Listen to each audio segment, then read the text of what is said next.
Hello বন্ধুরা, welcome to বঙ্গরন্ধন।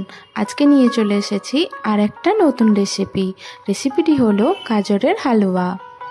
শীতকালে আমরা সবাই গাজরের হালুয়া খেতে ভালোবাসি। কম সময়ে কম উপকরণে বানিয়ে নেওয়া যায় এই সুস্বাদু রেসিপিটি, তাই জন্য আজকে নিয়ে চলে এসেছি এই রেসিপি।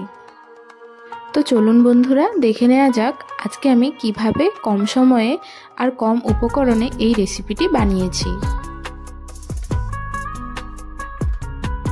আমি এখানে 4টে বড় গাজর নিয়ে নিয়েছি। আপনারা যেরকম খেতে চাইবেন সেরকম বেশি পরিমাণেও নিতে পারেন। গাজরগুলোকে ভালো করে ধুয়ে পরিষ্কার করে ছাল ছাড়িয়ে রেখে দিয়েছি। এবার একটা গ্রেটারের মাধ্যমে গ্রেট করে নেব। গাজরটাকে গ্রেট করে নিয়েছি। এবার হালুয়া বানানোর জন্য 2টো বাটারের কিউব নিয়ে নিলাম আর সেটাকে গরম কড়াইয়ে সাথে অ্যাড করলাম 2 থেকে 3 চামচ ঘি দিলে দারুণ একটা সুন্দর গন্ধ। এবার এর মধ্যেই দিয়ে দেব গ্রেট করে রাখা গাজর। গ্যাসের ফ্লেমটাকে মিডিয়ামে রেখে 10 থেকে 12 মিনিটের জন্য এটাকে ভেজে নেব। এই সময়ে গাজরটাকে ঢাকা চাপা দিয়ে সেদ্ধ করব। গাজরটা এখানে অনেকটাই সেদ্ধ হয়ে এসছে, ভাজা হয়ে গেছে ভালো করে। এবার অ্যাড করে দিলাম 100 গ্রামের মতো চিনি। আপনারা যদি আরও বেশি মিষ্টি খেতে চান তাহলে আরেকটু বেশি পরিমাণ মিষ্টি ব্যবহার করতে পারেন। আমরা এখানে 100 থেকে একটু বেশি চিনি ব্যবহার করেছি। চিনিটাকে গাজরের সাথে ভালো করে মিশিয়ে নিতে হবে। আর চিনিটা যখন মেল্ট হতে থাকবে তখন গাজরটা চিনির সাথে মিশে আরও কিছুটা পরিমাণ সেদ্ধ হয়ে যাবে। এবার গ্যাসের ফ্লেমটাকে লো রেখে ঢাকা চাপা দিয়ে রেখে দেব।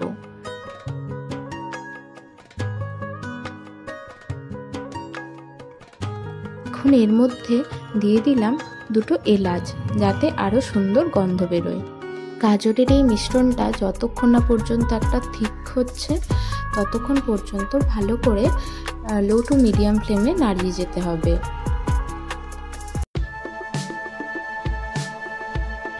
যখন গাজরটা অনেকটা থিক হয়ে আসবে তখন অ্যাড করব 100 মতো মিল্ক পাউডার। আমরা এখানে 100-র বেশি চিনি ব্যবহার করেছি আর মিল্ক পাউডার নিয়েছি 100 গ্রাম মতো।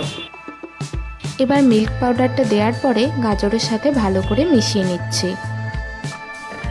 গাজরের হালুয়াতে ঘি দেওয়া অবশ্যই জরুরি, কেন কি ঘি দিয়ে না ভাজলে গাজরের যে একটা কাঁচা গন্ধ থাকে সেই গন্ধটা থেকে যেতে পারে।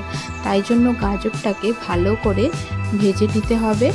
এখানে চাইলে আপনারা অল্প লিকুইড দুধ দিয়েও ফোটাতে পারেন, আমরা এখানে এটা ব্যবহার করিনি। আবার 5 থেকে 10 মিনিটের জন্য লো ফ্লেমে ঢাকা চাপা দিয়ে রেখে দেব। এখন গাজরের হালুয়া রেডি হয়ে গেছে, তো গ্যাসের ফ্লেমটাকে অফ করে দিলাম। আর আপনারা বাড়িতে একবার ট্রাই করে দেখুন, খুব সহজ রেসিপি আর খুব কম সময়ে এটা তৈরি হয়ে গেছে। এখন আমি গাজরের হালুয়াকে অন্য একটা বোলে তুলে নিয়ে রেখে দিলাম। এবার 5 থেকে 10 মিনিটের জন্য ঢাকা দিয়ে ঠান্ডা হওয়ার জন্য রেখে দিতে হবে। যদি আমার চ্যানেলে নতুন বন্ধু হয়ে থাকেন তাহলে আমার চ্যানেলটিকে সাবস্ক্রাইব করে দেওয়ার অনুরোধ রইল। 10 মিনিট পরে গাজরের হালুয়ার মধ্যে ওপর থেকে দিয়ে দিলাম কয়েকটা কাজু কিশমিশ। এখন সার্ভ করার জন্য রেডি। আপনারা চাইলে গরম গরমও খেতে পারেন, আবার কেউ যদি ঠান্ডা পছন্দ করেন তাহলে ঠান্ডা করার পরেও খেতে পারেন। তো আজকে আমার রেসিপিটি কেমন লাগলো অবশ্যই আপনারা জানান। আর যদি ভালো লাগে তাহলে প্লিজ একটা লাইক করবেন। আজকের জন্য এ পর্যন্তই, দেখা হচ্ছে অন্য কোনো ভিডিওতে। ধন্যবাদ।